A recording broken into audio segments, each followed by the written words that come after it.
Um, Do I have to yeah, hit okay? yeah, it hit okay.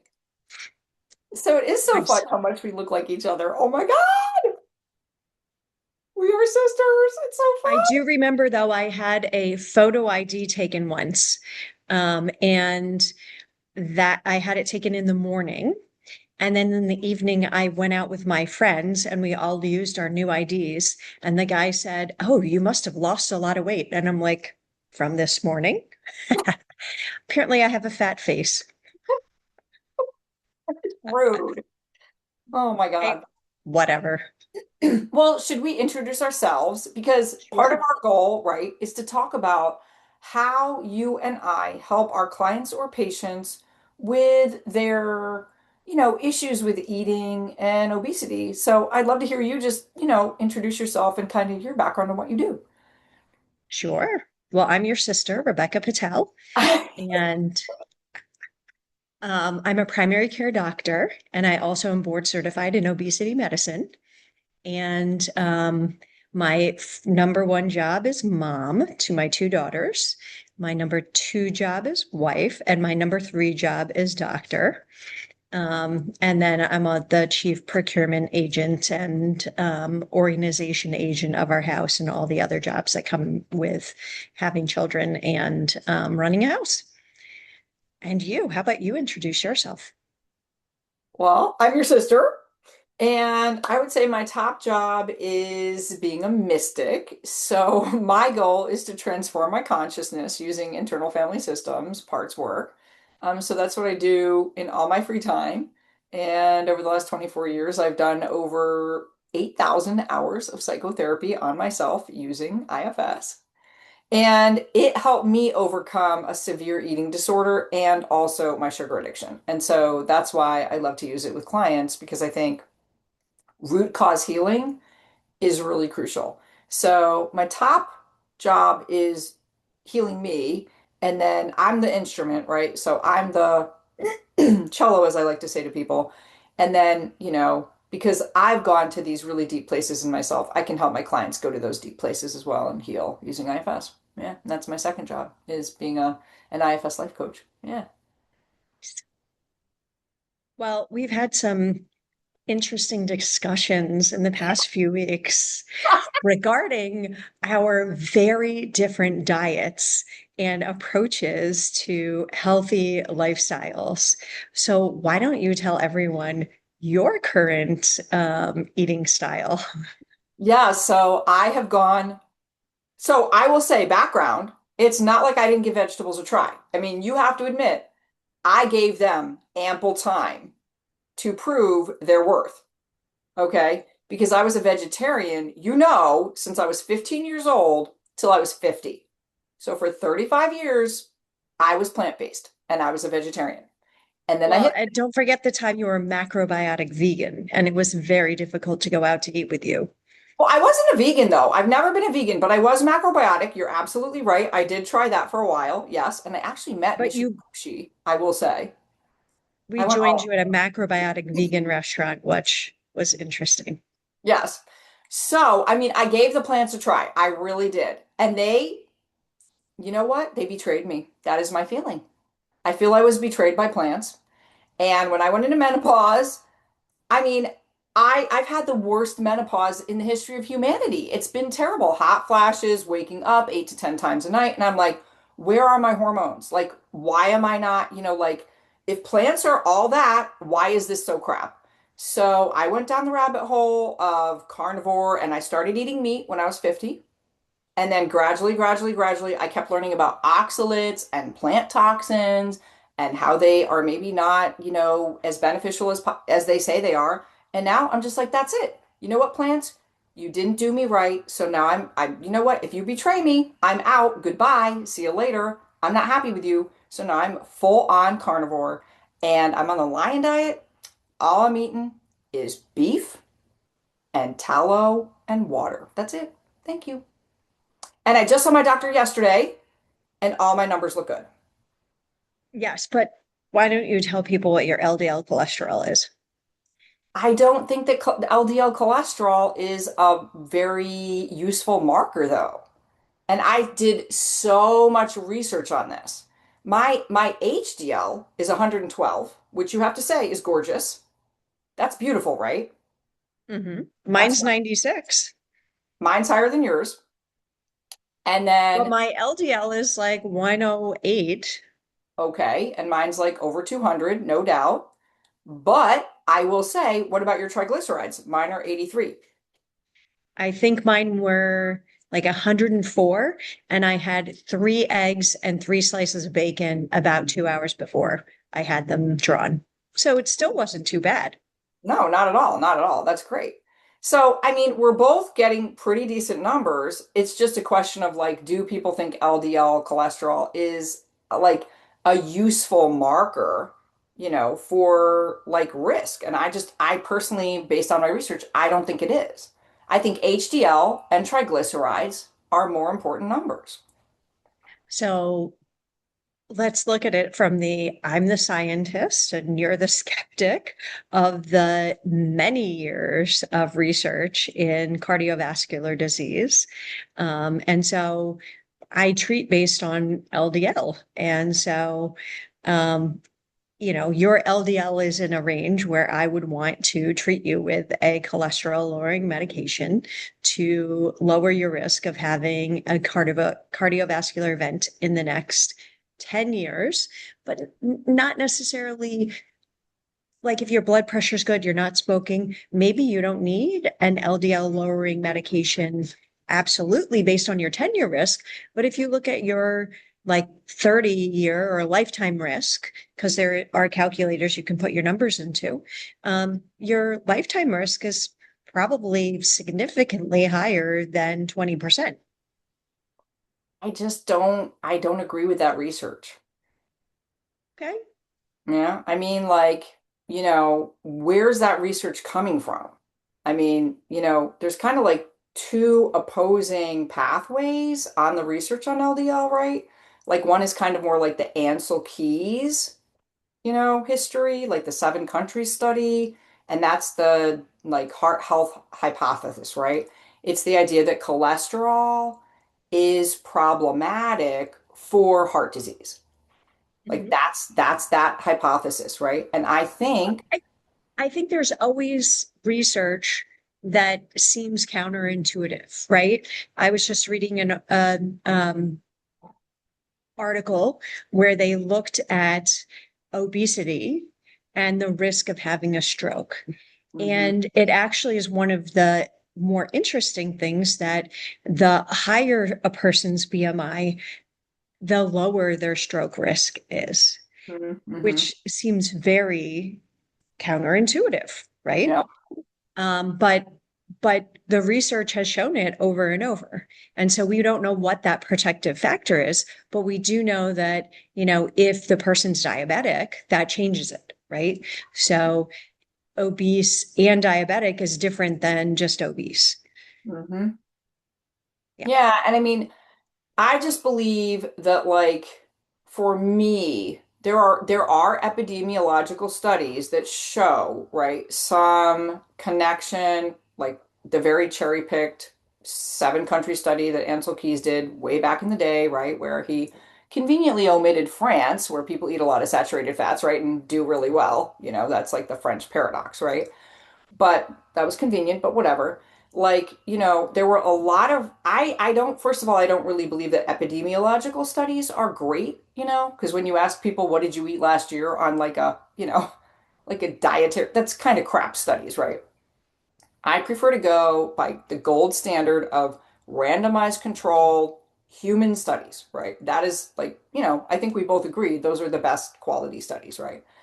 And so for me personally, I mean, I do think I am taking a risk. You're not wrong. I am taking a risk by eating this way, right? Because it does go against like all this quote unquote research. I just think the research isn't very excellent. And when I look at the best gold standard research that we currently have available to us, it makes me feel confident that what I'm doing is okay. Because primarily, like my favorite study is the Minnesota coronary experiment, right? Which was done in Minnesota in captive populations. These people were literally in institutions, or a nursing home, right? Like and it was randomized double control, so crazy. The guy who did the study even had to change the law in the state of Minnesota to do the study right.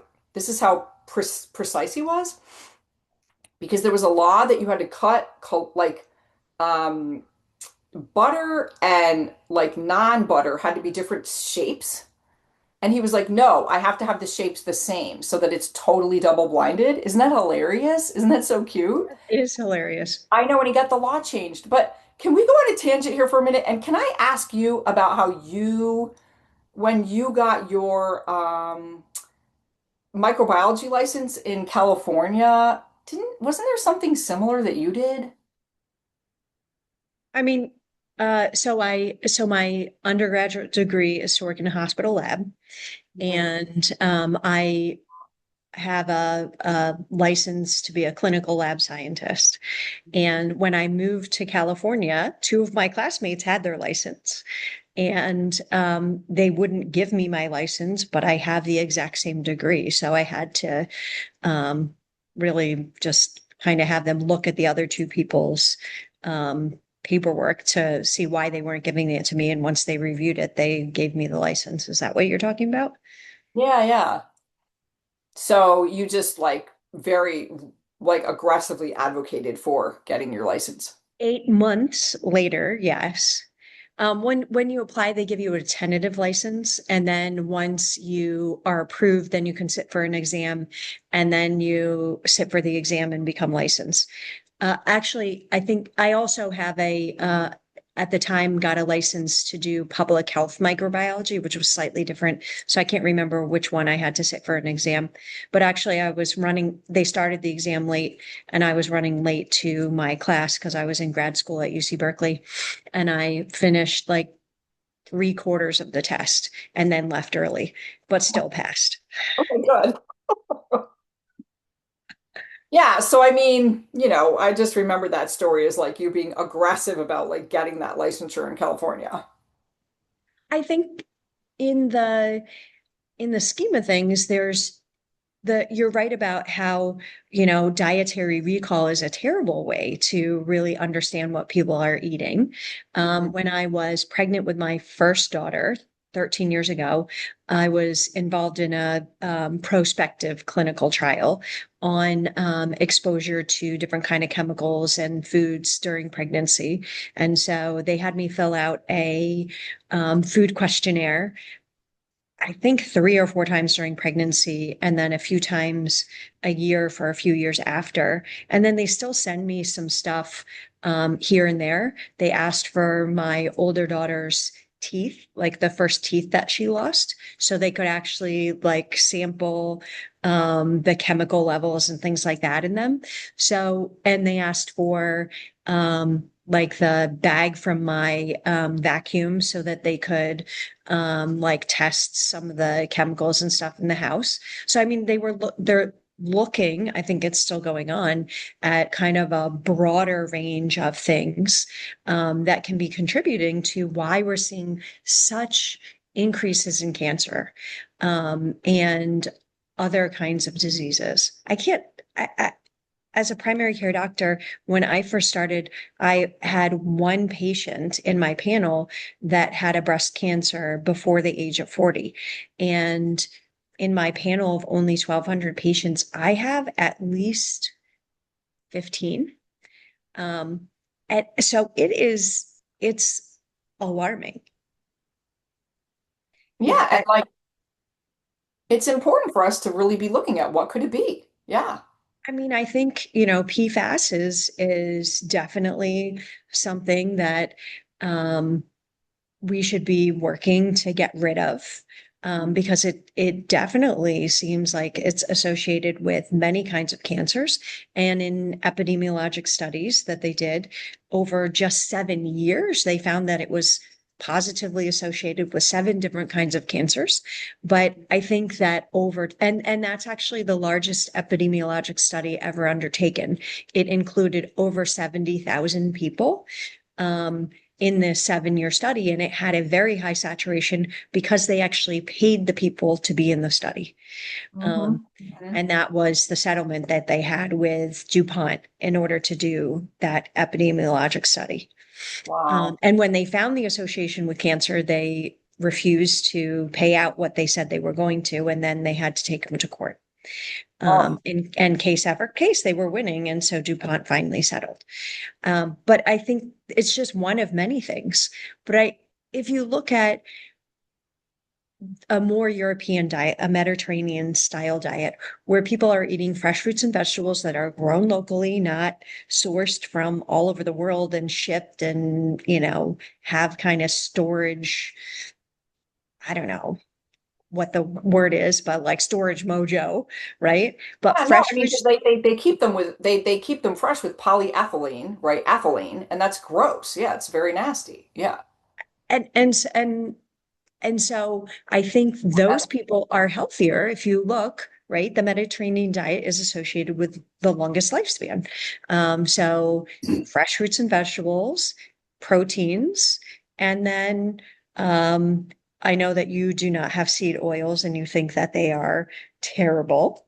I am Um, a hater. I am a seed oil hater, hater, hater. yes, but seed oils is part of the Mediterranean diet, and Well, wait, but let's be really clear though. We're talking about like olive oil or avocado oil. We're not talking about like corn oil, soybean oil, right? You know what I'm saying? yes, yes. Yeah. So, like, let's be clear that the Mediterranean diet isn't including the nastiest, like the hateful eight of the seed oils, like corn, canola, sunflower, safflower. Those are not seed oils that anybody should be ingesting, right? You know what I mean? Like the, Or like high fructose corn syrup. yeah. It's absolutely disgusting. And it's in so many things in the American diet. And it's in very few things in diets in other places around the world. The other thing that I think is surprisingly prevalent in the American diet is palm oil. And Mm. it's disgusting. 100% saturated fat, um, and it's terrible for the environment. Um, but in order to find things that that are easy for people to eat, it's really hard. Like my children love Nutella, right? What kid doesn't want chocolate spread? That stuff is disgusting. It has palm oil in it. I have to get the Whole Foods brand, which is made with coconut oil, which isn't amazingly better, but at least it doesn't have the palm oil.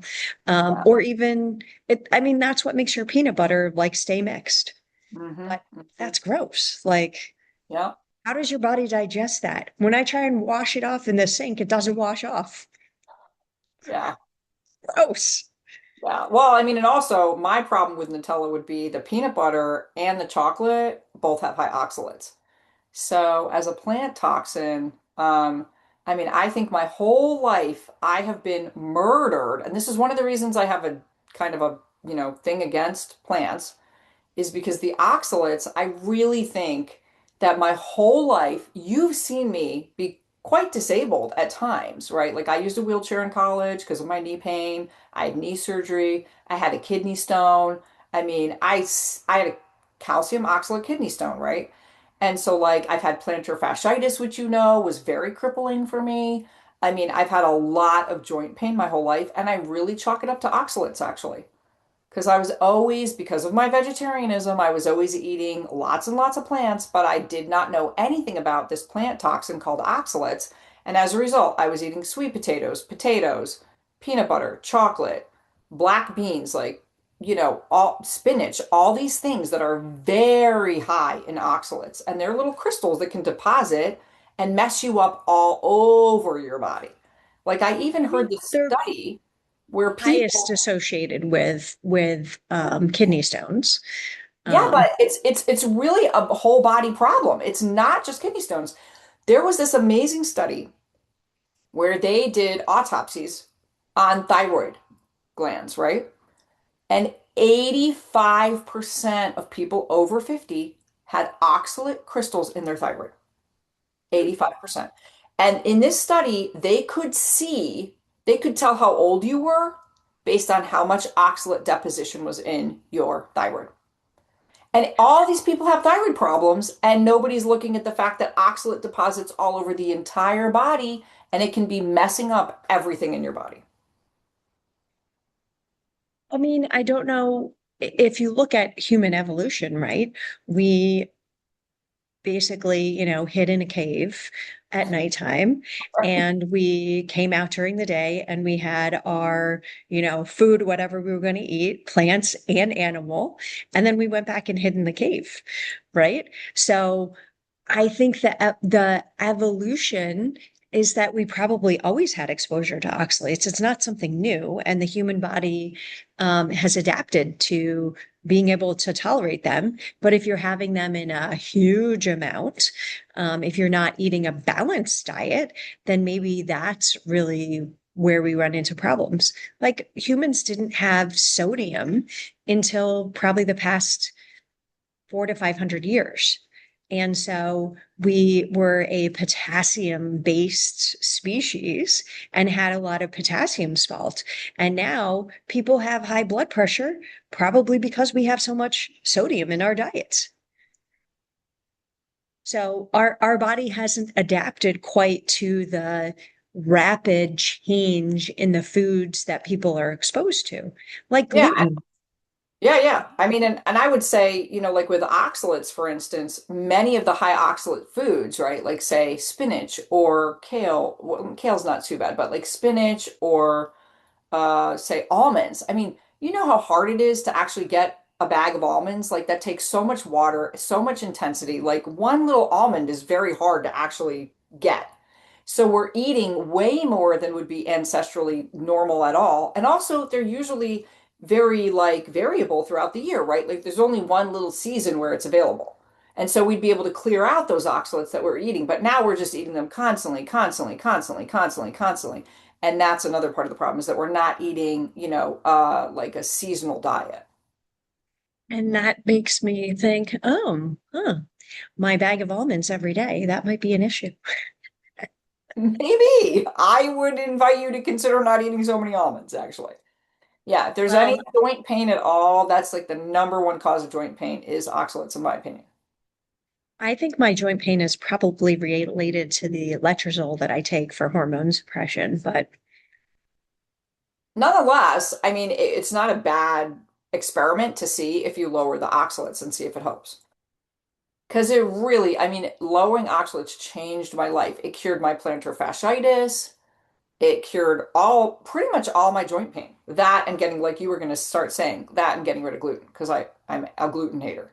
But what were you going to say about gluten? no, I mean it's interesting because I have many patients. The clinic that I work in is in the Italian area of Boston.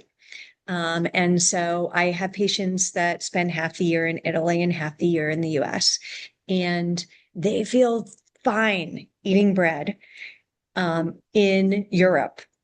And then when they get back to the US, they feel terrible. Mm. And it's the gluten that we have available here is different than the gluten available, the flour that we make things with. So the flour that we're making pasta with, the flour that we're making bread with is different than the Europeans, has different standards. And I think it's probably a lot more processed and genetically modified. And so our bodies haven't adapted to these modifications that have happened in the past 50 to 75 years. And so I think more and more people are gluten intolerant. I think being celiac is different. Many people don't understand the difference between celiac and gluten intolerance.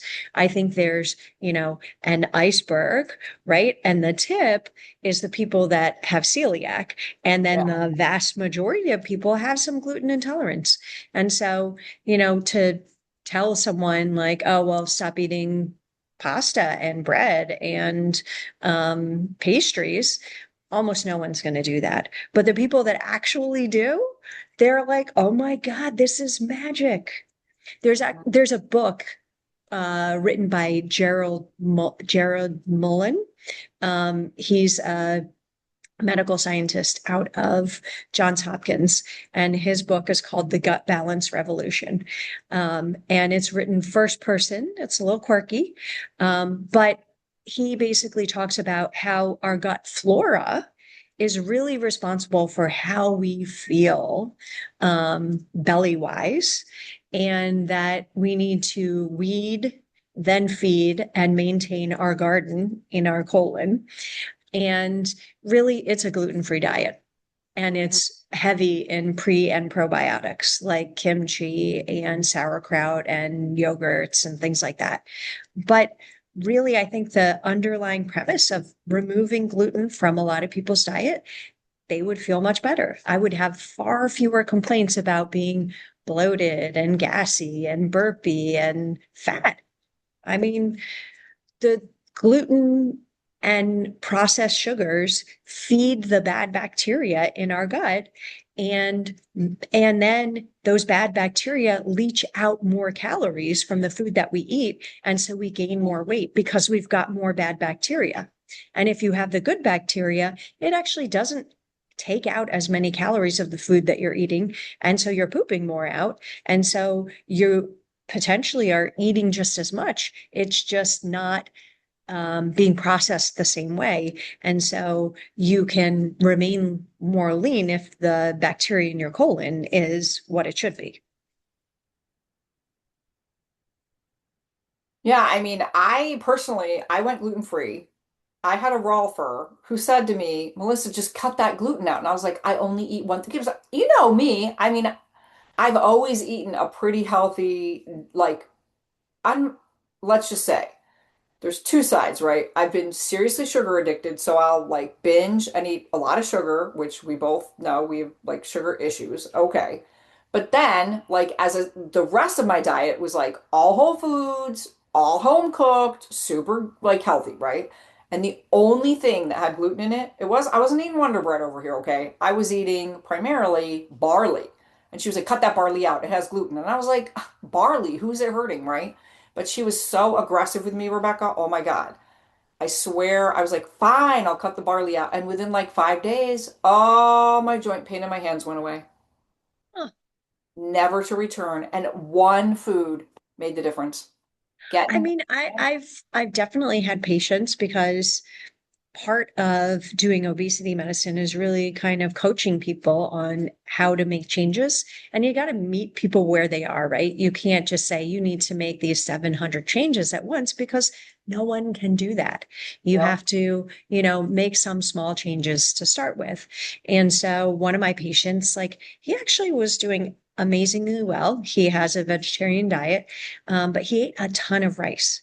Mhm. And for probably a year, I wanted him to get rid of the rice.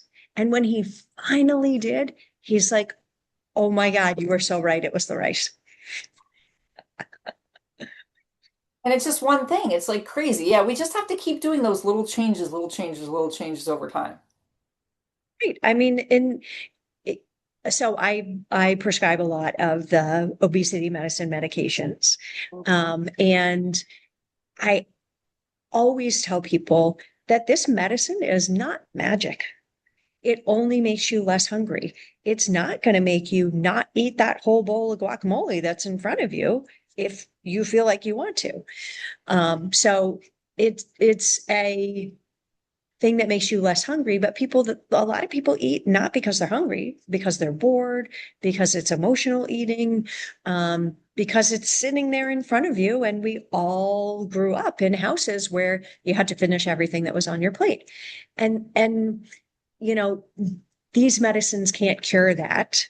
It's just you have to learn how to have a better lifestyle, eat better, be physically active. And I see some patients lose a ton of weight on the medicine, and I also see some patients lose no weight at all on the medicine. And it's because you really have to have a, desire to make a lifestyle change. And the medicine really should be used to help people not feel hungry so that they can stick to those changes that they know they need to make. Yeah. Yeah. I mean, in talking about the emotional eating, that's really what I do for people, right? Is using parts work to look at. Like, what is the underlying, often, adverse childhood experiences, right? Or underlying stress or, like the emotional eating patterns that do lead to, emotional eating, right? And Absolutely. for me, I know as someone who was very severely eating disordered and super addicted to sugar, right? That was totally the reason was like that level of stress where I would be like, okay, I just need to numb, Like in IFS terms, there are these parts of us called the firefighters. It's like that emotion comes up from the bottom of the exiles, like the parts of us that we've like tried to put in the basement, and it starts to come up, and then the firefighters are like, shh, eat these cookies. Oreos will make you feel better, numb you out, right?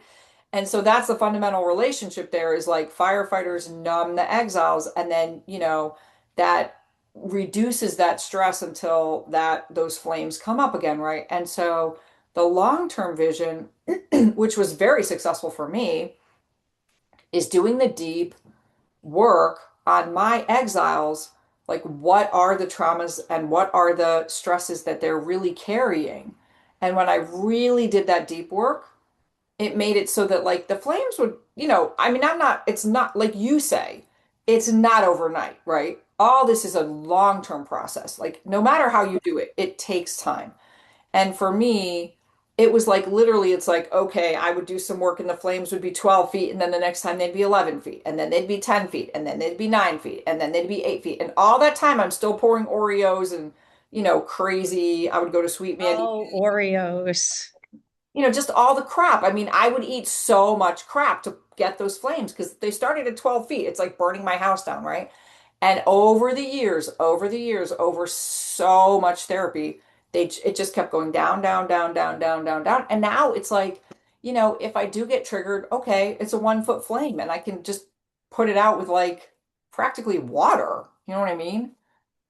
I mean, I Well, can. I would say I call those kryptonite foods. Mm. So those are foods that you cannot walk away from. So for me, it's double stuffed Oreos and those tiny peanut butter cups. Oh, Delicious. Reese's? Actually, anything from Reese's, to be honest. Like even So the none of M&M? those can come into my house, No, they're period. not allowed. My kids love them. Well, no, I'm lying. My younger daughter loves them. My older daughter, eh. Um, but they can't have them here. They can have them, but just not here. Because even if I buy them in the single pack Oreo things, I'll get like 10 packs. I can't help it. So it is what it is. So I try and have foods that if I shouldn't have it or, it's a kid food, then I buy it in a flavor I don't like. Like they can have ice cream, right? I'm never going to eat mint chocolate chip ice cream. So have at it. You can have midnight chocolate chip ice cream here. Oh my God. I mean, I can't have anything in the house. I can't even have honey. I would eat the whole jar, but yeah. So in your diet, so we talked about your diet.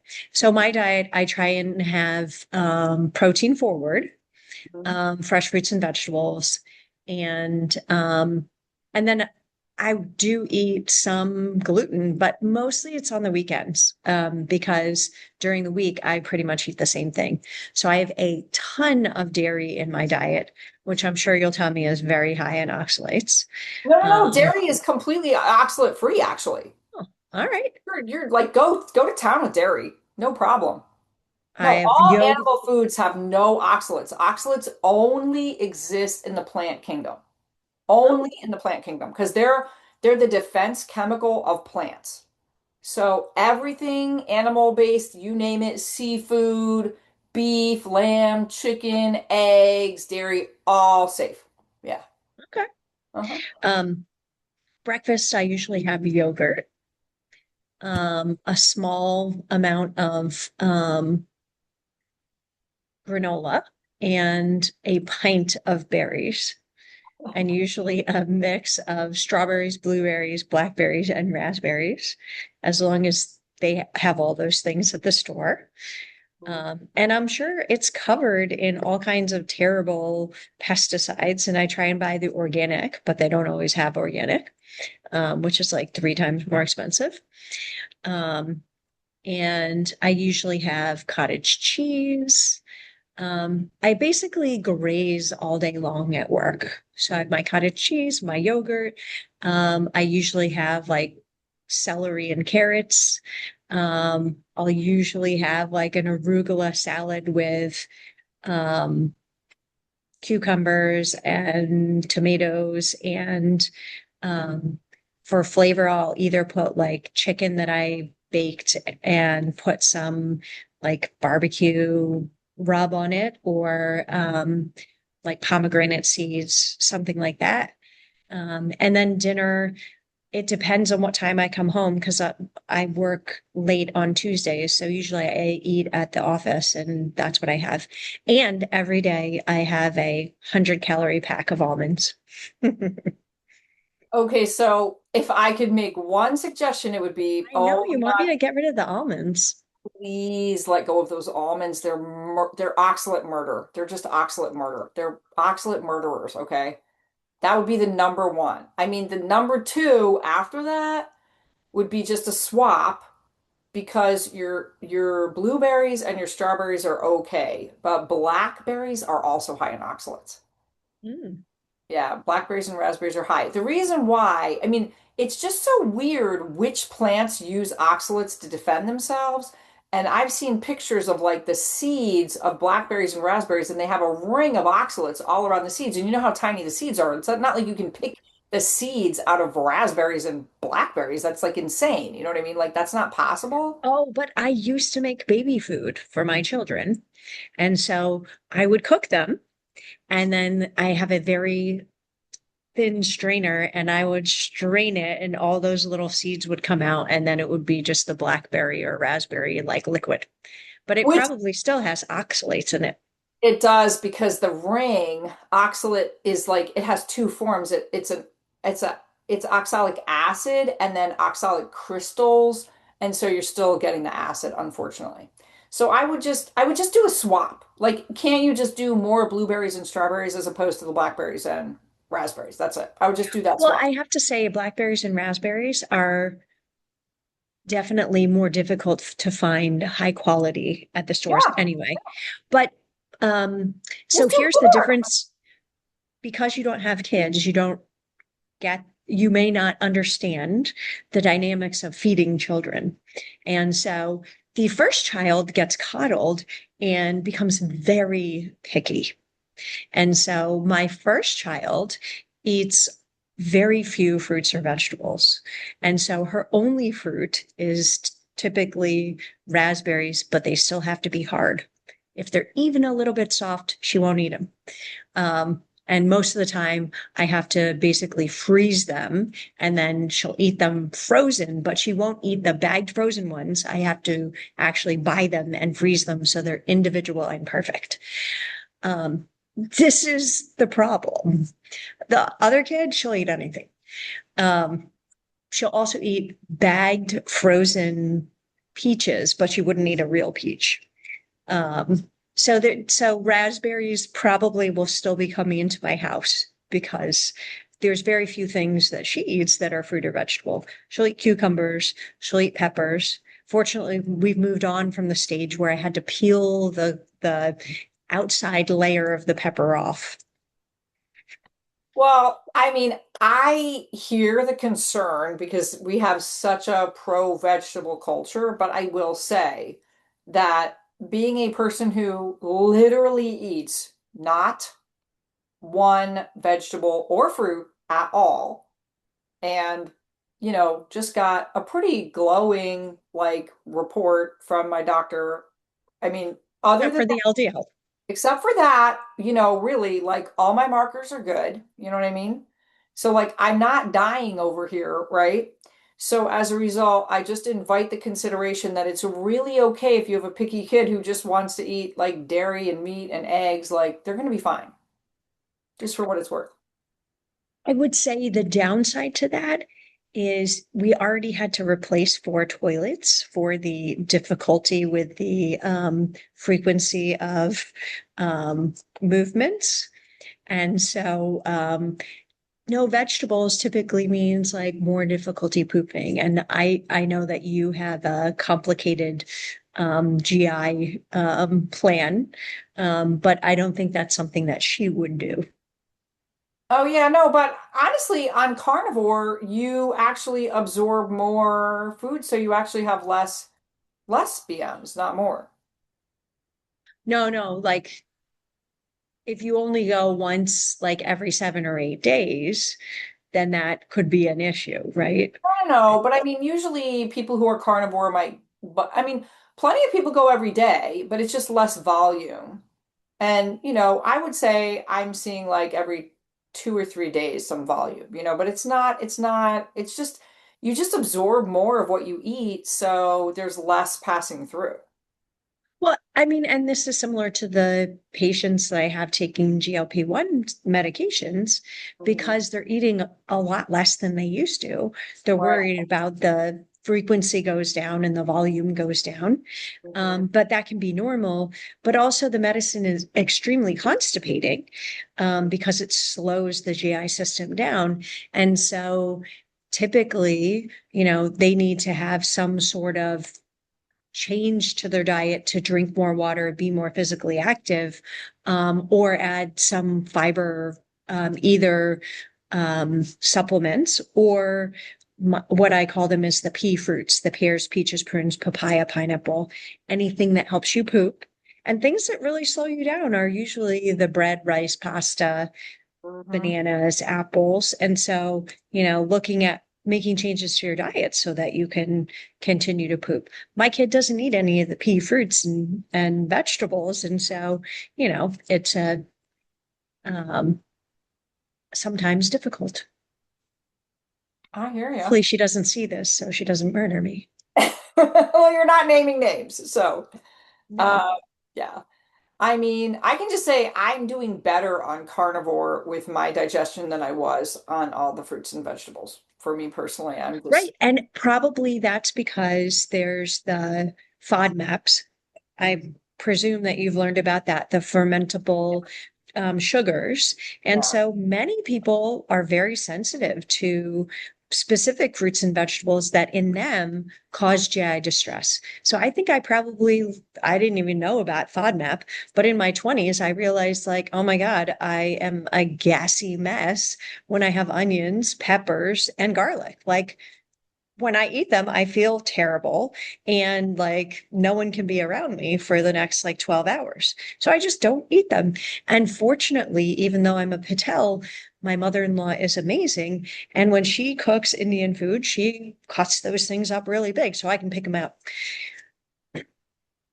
Yeah. But if going out to dinner, you never know what's going to happen I because they mean, put garlic powder and onion powder and everything. yeah, yeah.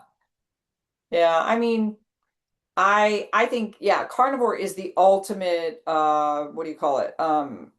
Elimination diet. And so for some people, it might be like, say, you just don't know what is causing GI distress, right? Well, why don't you go carnivore for like a month? Doesn't have to be like forever, but just go carnivore, eliminate all the vegetables because you literally just have no clue which one is making you nuts, and then slowly reintroduce them and see what Yeah. makes you.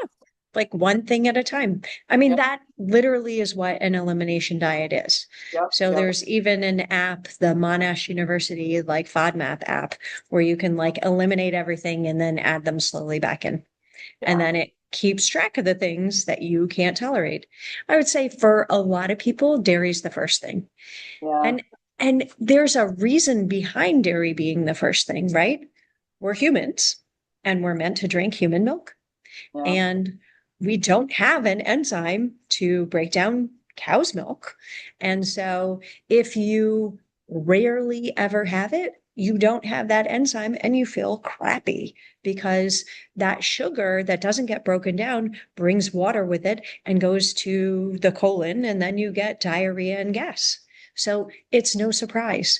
So I typically am rather than you can't have dairy at all.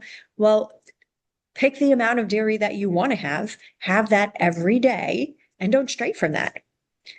And for me, that works pretty well. But we like to travel frequently.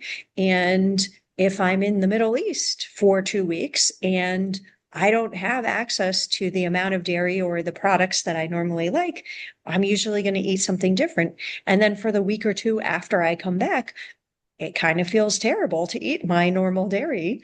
And I have to slowly work the way up until my enzyme level gets back to where it is. And so, really, I think dairy is more an intolerance rather than an allergy for a lot of people. And you can actually work on tolerating it better. Although some people just don't have the ability to make the lactase enzyme to break it down. Yeah, and do you ever re recommend people do things like raw dairy or A2 as opposed to A1 dairy? Like if they have those troubles, just to look into that? I don't know what A2 and A1 is. So there are two different kinds of like cows, basically A1 and A2, and most of the time people, like the general cows that we have now are A1s, but some people do better on A2 dairy. Hmm. And so that's something they can check out. And then there are some places online, like, I don't know, Miller's Bio Farm or like, really like specialty like farms where you can get non-pasteurized dairy, right? So you can get raw milk, raw cheese, you know what I mean? And they're very, very careful, right? I mean, these are places that are testing, testing, testing. They don't want to be shut down by the FDA, you know? So they test, test, test. They test like crazy. They're pristine, very clean. And, they have a 100% safety record of like nobody's ever gotten anything from their dairy. And so you can get safe raw dairy, which for the love of God, people did eat like, I don't know, for thousands of years, right? Before the FDA, you know what I'm saying? So, Well, it's the problem with raw dairy is listeria, which is a bacteria that grows at cold temperatures, and it's associated with stillbirths. And so anyone pregnant, I would not make that recommendation to. okay, that's Um, fair. But, otherwise, I think, they have good safety records. right. And if they do, and if you trust the place, I think that's something to look into. If you have a dairy problem, you could see if raw dairy or like especially raw cheese, if something fermented, if that, or kefir or something like that, A2 raw could help you. Yeah. Yeah. I think there's a lot of foods out there that are more medicinal than we think. Yeah. Yeah. And people can try so many different milks, right? Because you could do goat, bison, camel for the love of God, right? Oh, how about almond milk, Melissa? Just kidding. No, no, no, no, no, those are Just terrible. wanted to push your button. Oh my God, they're full of almonds and seed oils. A lot of those almond milks are like really, they're practically. What's crazy to me is Oh, like California has completely like drained their aquifer, making all these almonds and all the alfalfa to sell to China. And it's for almonds that, it takes gallons and gallons and gallons and gallons of water to make this half gallon of almond milk. Like it just to me is crazy. I totally agree. And they're oxalate bombs. So So I said, no, interestingly, there's a few things that I will not eat because I'm opposed to them. So I will not eat tuna because mm, it's overfished yeah, mhm. and it's not sustainable and it's high in mercury. So I just don't eat tuna of any sort. You and me Um, both. Mhm. and our father was a dairy farmer, and I Yes. can still remember being in the barn with the calves, and they're adorable, right? But if my so when I was moving between Arizona and California, um, Dad drove with me up to Berkeley to bring all my stuff up in a U-Haul, and we stopped by a very large dairy farm so that he could talk to the guy that he knew there. And all of the calves were kept in these little like huts with like a tiny little screen. It was the saddest thing that I've ever seen in my life. And Mhm. also the smell was just like, God awful. Um, and so I'm fundamentally opposed to eating calf. I like steak. I'll eat steak, but I will not eat, um, I don't even, uh, what is it called? Veal. I won't eat veal. Oh, of course, I would never eat veal. That's a terrible. I mean, the I only eat like, grass-fed, grass-finished beef, right? So I'm really paying a lot for the quality of the meat because I know that grass-fed, grass-finished beef has higher levels of omega-3, lower levels of omega-6. It has more vitamin A, more vitamin D, more vitamin E, more vitamin K, right? So like I just if I'm gonna pay for meat anyway, which is already expensive, what the hell? Let's go all the way, right? So I'm buying from like White Oaks Pastures or US Wellness Meats and all there is no confinement. This is not you know what I mean? Like the cows are not confined and disgusting. They're all on pasture. They're, living their best lives. So, yeah. Yeah, I mean, just knowing where your food is coming from. So many people don't. I mean, I'm not a fan of a lot of politics out there. Um, but I was just reading this morning about the SNAP program. Do you know what that is? Yeah, yeah. Um, so the SNAP program in some states is going to limit the benefits so that you can't buy soda with the SNAP benefits and some other highly processed foods like candy.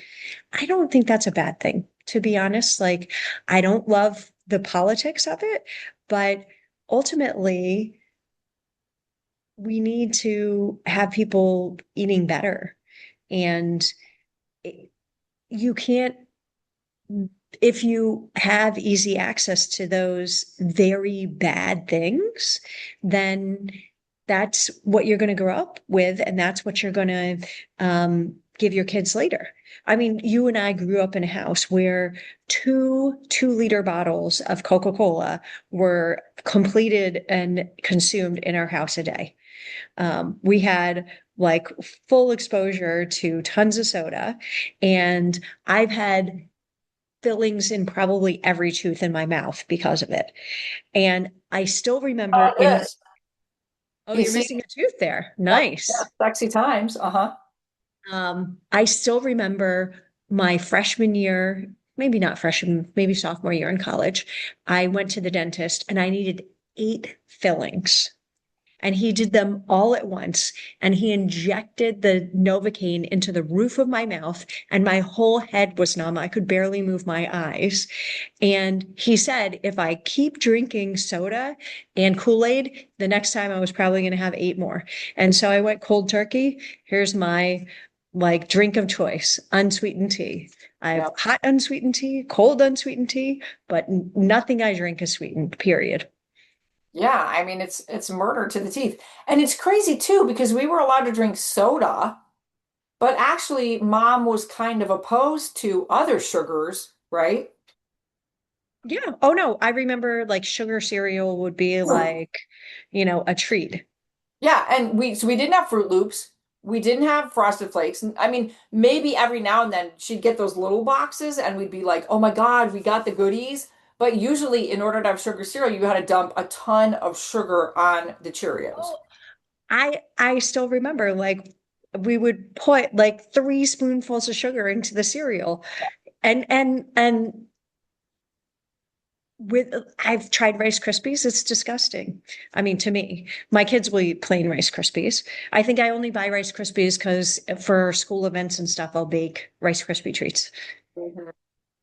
No, but I mean, she was generally pretty good at like not letting us go completely berserk with the treats, but we still had a fair amount of access because we did have the soda. I don't know why that got under the radar. We did have desserts. Obviously, we had like Dutch Ice milk cream up the wazoo. donuts, ice cream because dad, worked at a milk plant that made ice cream.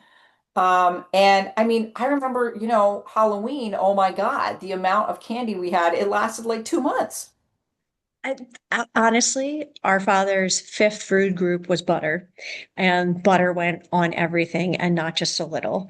And still to this day, I wish that in our house we kept the butter at room temperature so you could put the nice lid on. But I don't really eat bread that much anymore, so I don't need to. But I still remember Grammy used to cut the crust off white Wonder Bread, put like a quarter inch of butter on it, and dip it in sugar, and we would have sugar bread. Do you Oh, I remember that? remember sugar bread. Oh yeah, and it was delicious.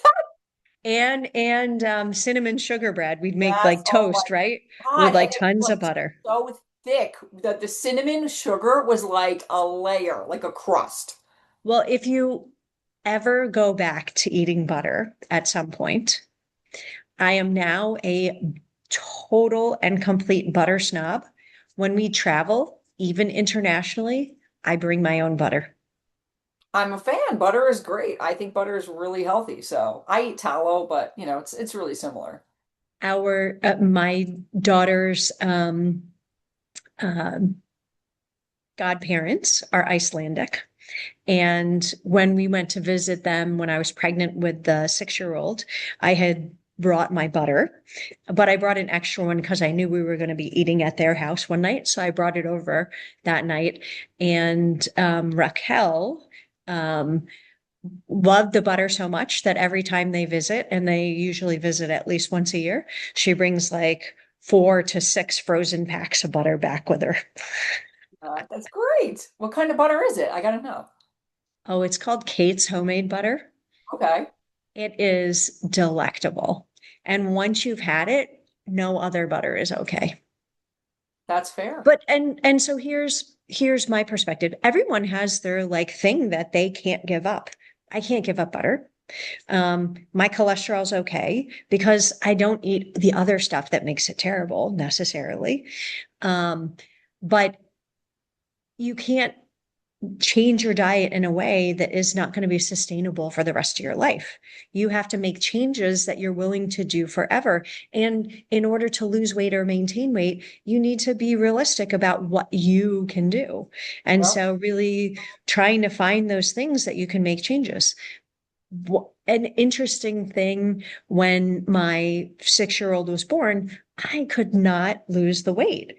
And I mean, I lost some weight, but I like was, 15 pounds over where I was pre-pregnancy for months. And I'm like, what is happening here? And so I tracked my calories. And at the time in the app, it said like an avocado was like 200 calories or something like that. And I had purchased a food scale for some project for the older daughter at school. And I was like, oh, let me throw that avocado in there and see what it actually has for calories. That baby was like 850 calories. And I'm like, okay, well, I'm having an avocado every day. Like, I can get rid of that. And like 2 months later, 15 pounds gone. Wow.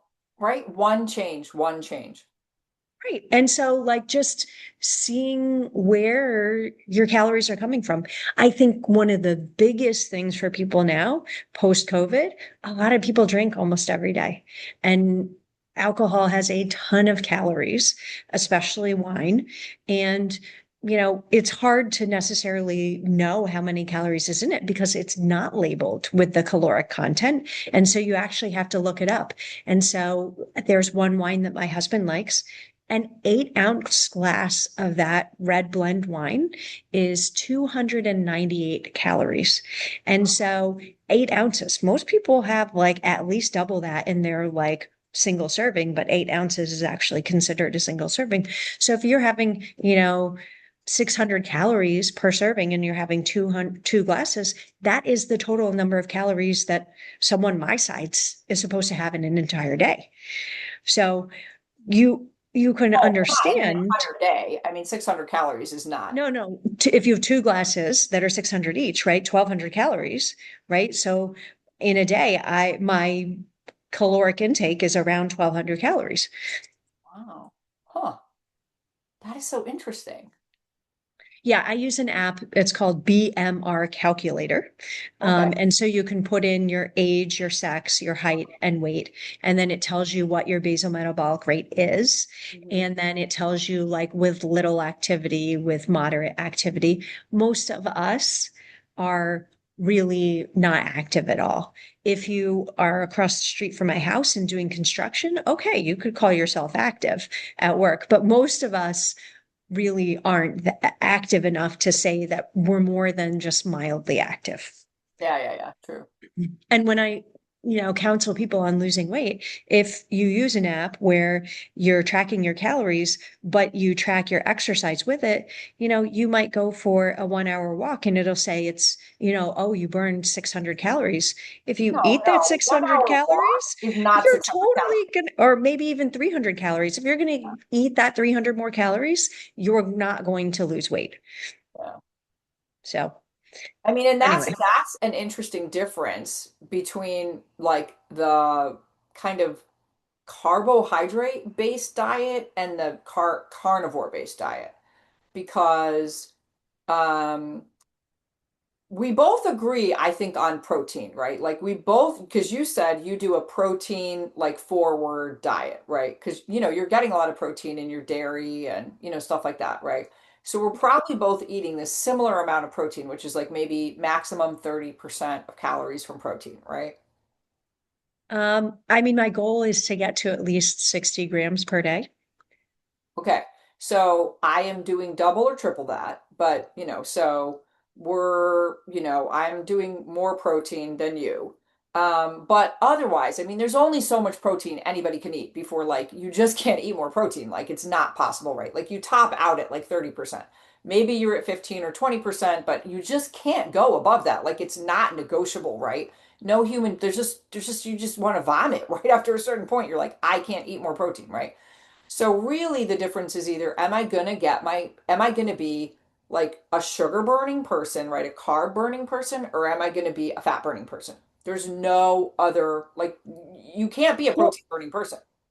You, you, so our body can make all the carbohydrates they need. That's why you can be on this diet. We can't make protein and we can't make fat. So you have to have enough protein. And Yeah. so, I have lots of older women, and I have to go soon to pick my daughter up from school. Um, I have lots of older women that are dizzy all the time. And I ask them about what they're eating, and they're eating like toast and like they're literally having no protein. Well, you Yeah. need the protein to keep the fluid in your blood vessels to not be dizzy. Like, Yeah. um, if you eat more protein, you won't feel dizzy. And people think I'm crazy. And then they come back 2 months later and like, oh, I feel so much better. Yeah. I mean, I feel so much better on more protein. So, and I just had all these really specific kidney function tests, and my kidney function is awesome. Like EGFR or whatever and all this. And it was like epic. It was really fabulous. So I'm not worried about my kidney function. My doctor checked it. It's all good. But what's the tracker you use again? Oh, to track calories? Yeah. To track calories, I use Lose It. It looks like a little orange scale for an app, or like a lot of the nutritionists like MyFitnessPal. There's a Okay. ton of different Yeah. calorie tracking apps. I would say I typically like the ones that have calories up front because ultimately, if you're having more calories than you're supposed to, you're not going to lose weight. And so, Weight Watchers, if you look at nationwide success, they have the best nationwide success, but their newer program where you use points, everyone games the point system. Chicken, chicken and eggs are free. So like I have one patient that was eating like a dozen eggs a day, and she was probably having 3 times more calories than before she was on Weight Watchers because she was having all the free things. Oh my God, that's Crazy. crazy. Yeah. No, I use a So, tracker called Chronometer. oh yes, lots of people use those too. I That love too. that one. So that's the one that I use. But an interesting thing about the difference between being a fat burner and a carb burner, right, is that your basal metabolic rate can increase if you're higher protein. Yes, that's true.